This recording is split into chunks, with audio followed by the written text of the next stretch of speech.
आज की कहानी फिर एक उसी नाजायज रिश्ते पर है जिस रिश्ते पर लाखों जिंदगियां बर्बाद हो चुकी हैं।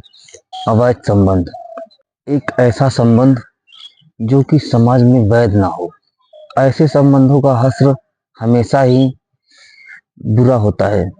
इस तरह के रिश्ते हमेशा किसी न किसी की मौत पर ही खत्म होते हैं।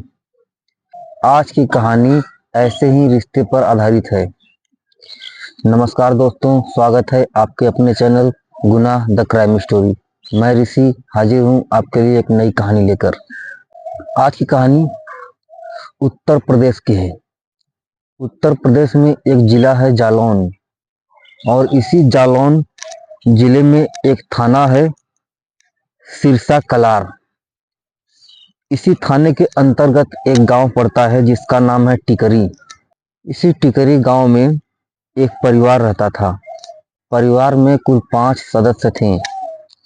परिवार के जो मुखिया थे उनका नाम कुंवर सिंह, उम्र 30 साल, और उनकी पत्नी आरती सिंह, उम्र 28 साल, और 2 बेटे, बड़ा बेटा प्रियांशु जिसकी उम्र 12 साल और छोटा बेटा दीपांशु जिसकी उम्र 9 साल थी। साथ ही परिवार में कुंवर सिंह की बूढ़ी माँ मुन्नी देवी भी रहती थी। कुंवर सिंह मेहनत मजदूरी करके अपने परिवार का पालन पोषण किया करता था। क्योंकि आर्थिक स्थिति अच्छी नहीं थी, इसलिए सारा परिवार का भार कुंवर सिंह पर ही था। अगर कुंवर सिंह 4 रोज काम नहीं करता तो परिवार में फाके की नौबत आ जाती। कुछ दिनों से कुंवर सिंह को मेहनत मजदूरी वाला काम नहीं मिल पा रहा था। वह रोज सुबह काम की तलाश में घर से निकलता और दिन भर इधर उधर काम की तलाश में भटकता, पर काम न मिलने पर खाली हाथ वापस घर आता था। ऐसे ही 10 दिन बीत गए, जिससे घर चलाने में परेशानी होने लगी और कुंवर सिंह परेशान रहने लगा। पड़ोस में रहने वाले एक पड़ोसी ने कुंवर सिंह को एक सलाह दी, अगर यहाँ पे काम नहीं मिल पा रहा है तो तुम नोएडा चले जाओ, वहाँ पे तुमको काम भी हमेशा मिलेगा और मेहनत मजदूरी के रुपए भी अच्छे मिलेंगे।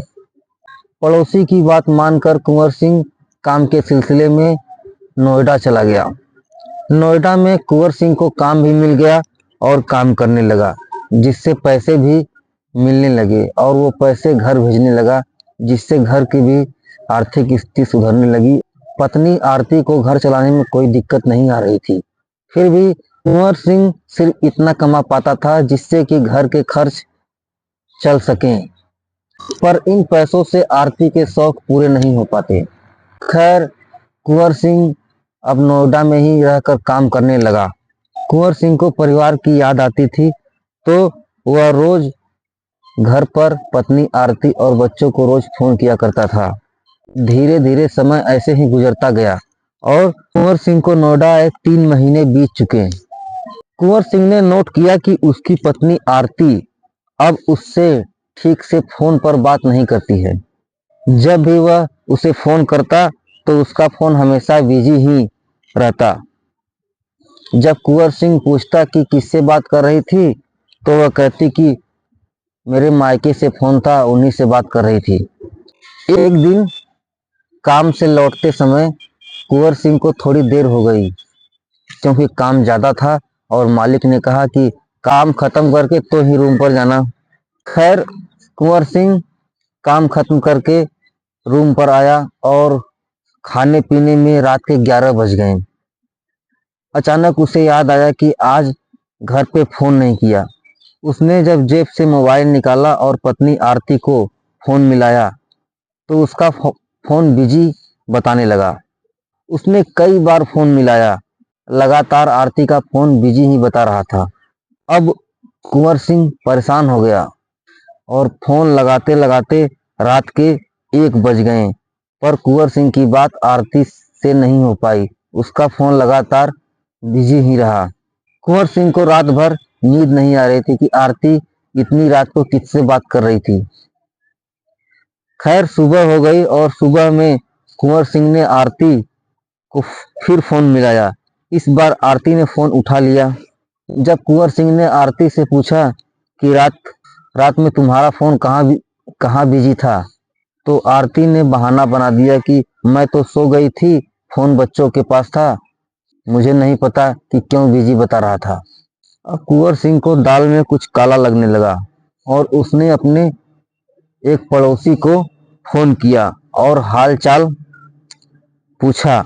साथ ही पूछा कि आरती का व्यवहार कुछ दिनों से बदला हुआ है, वह मुझसे फोन पर ठीक से बात नहीं करती, क्या उसे कुछ इसके बारे में पता है। चूंकि पड़ोसी का घर कुंवर सिंह के घर के ठीक सामने था, तो उसने जो कुंवर सिंह को बात बताई, उससे कुंवर सिंह के पैरों के नीचे से जमीन खिसक गई। पड़ोसी ने बताया कि टिकावली गांव का निवासी छविनाथ का तुम्हारी पत्नी आरती के साथ अफेयर चल रहा है। छविनाथ अक्सर देर रात तुम्हारे घर आता जाता है। दोस्तों, ये जो छविनाथ नाम का आदमी है, ये जालौन जिले के चुरखी थाना क्षेत्र के टिकावली गांव का निवासी था। छविनाथ 6 भाइयों में सबसे छोटा था, लेकिन वह किशोरावस्था से ही शराब, जुआ इत्यादि गलत हरकतों का आदी हो गया था। इसलिए परिवार के लोग उससे ज्यादा संबंध नहीं रखते थे। छविनाथ के हिस्से में 6 बीघा जमीन थी। उसने अपनी सारी जमीन को बेच दिया। चूंकि जमीन बिक गई थी, तो छविनाथ के पास लाखों रुपए आ गए। लाखों रुपए आ जाने के बाद छविनाथ अपनी भतीजी के ससुराल टिकरी आ गया और वहां लोगों पर हजारों रुपए खर्च करने लगा, जिससे लोग इसके मुरीद हो गए। गांव के कुछ लोगों के साथ मिलकर रोज शराब पार्टी किया करता था, जिससे गांव के कुछ शराबी हमेशा उसके साथ रहते। जब वह नशे में हो जाता तो कोई भी रुपए मांगता तो उसे हजारों रुपए दे देता। इस तरह पूरा गांव छविनाथ के इस रहीसी से इम्प्रेस था। छविनाथ के भतीजी का ससुराल कुंवर सिंह के पड़ोस में ही था, जिससे छविनाथ कुंवर सिंह के घर भी आता जाता था। कभी कभी कुंवर सिंह के बच्चों को मिठाई तो कभी टॉफी इत्यादि लेकर दे देता। इसी आने जाने के दौरान छविनाथ और आरती दोनों करीब आ गए। आरती सिंह छविनाथ के इतने करीब आ गई कि दोनों ने सारी समाज की सीमाएं तोड़ दी और दोनों दो जिस्म एक जान हो गए। जब भी दोनों को मौका मिलता, दोनों एकांत में जाकर रंगरलिया मनाते हैं। अब छविनाथ कोई न कोई गिफ्ट आरती को रोज देने लगा, कभी साड़ियां तो कभी पायल इत्यादि। चूंकि आरती भी थोड़ी लालची किस्म की औरत थी, इसलिए उसने छविनाथ का कभी विरोध नहीं किया और वह जो भी रुपए, पैसे या गहने या साड़ियां इत्यादि देता, वह उसे ले लेती, जिसके बदले में आरती सिंह अपना तन छविनाथ को सौंप देती।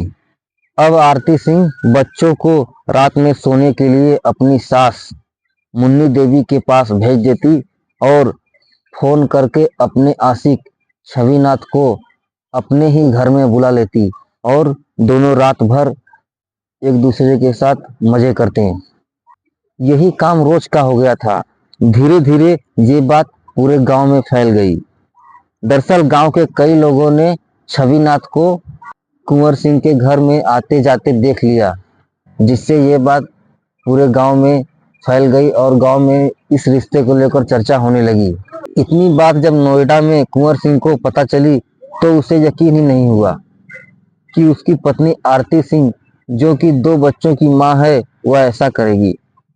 सच्चाई जानने के लिए कुंवर सिंह बिना किसी को बताए 5 दिसंबर की रात नोएडा से अपने घर पहुंचा। तो उसने घर के अंदर से किसी मर्द की आवाज सुनी।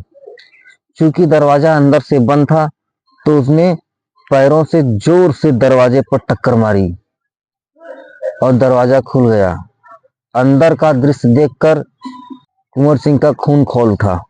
कुंवर सिंह ने देखा कि अंदर छविनाथ और उसकी पत्नी बिना किसी कपड़ों के हैं और दोनों एक दूसरे में समाये हुए हैं। गुस्से में कुंवर सिंह ने घर में पड़ी कुल्हाड़ी उठाई और दोनों पर वार करना शुरू कर दिया और तब तक मारता रहा जब तक दोनों की मौत नहीं हो गई। चीख पुकार सुनकर आसपास के पड़ोसी जाग गए और कुंवर सिंह के घर पर भीड़ जमा हो गई। किसी ने पुलिस को फोन कर दिया। सूचना मिलने पर जालौन पुलिस घटनास्थल पर पहुंची, जहां कुंवर सिंह ने अपना गुनाह कबूल कर लिया और अपने आप को पुलिस के हवाले कर दिया। देखिए क्या हुआ इस कहानी में। कुंवर सिंह जो कि अपने परिवार का पेट पालने के लिए अपने परिवार से दूर नोएडा जाकर मेहनत मजदूरी करके कुछ पैसे कमाता था ताकि उसका परिवार चल सके, पर यहाँ पे आरती ने उसे ऐसा धोखा दिया जिससे उसने सोचा कि अब इन पैसों और अब मेरा मेहनत मजदूरी करना बेकार रहा। काश मैं नोएडा नहीं गया होता तो आज परिवार में इतनी बड़ी घटना नहीं होती। अब चूंकि आरती सिंह मारी गई और कुंवर सिंह जेल चला गया, तो अब उनके दोनों बच्चों प्रियांशु और दीपांशु के भविष्य का क्या होगा। उनका भविष्य तो अंधेरे में चला गया, नहीं पिता रहा नहीं माँ। इसलिए समाज में ऐसे रिश्तों से बचना चाहिए, क्योंकि ऐसे रिश्ते हमेशा किसी न किसी की मौत पर ही खत्म होते हैं। खैर, आज की कहानी में बस इतना ही। मिलते हैं कल किसी और कहानी के साथ। तब तक आप सभी सावधान रहें, सुरक्षित रहें। जय हिंद, जय भारत।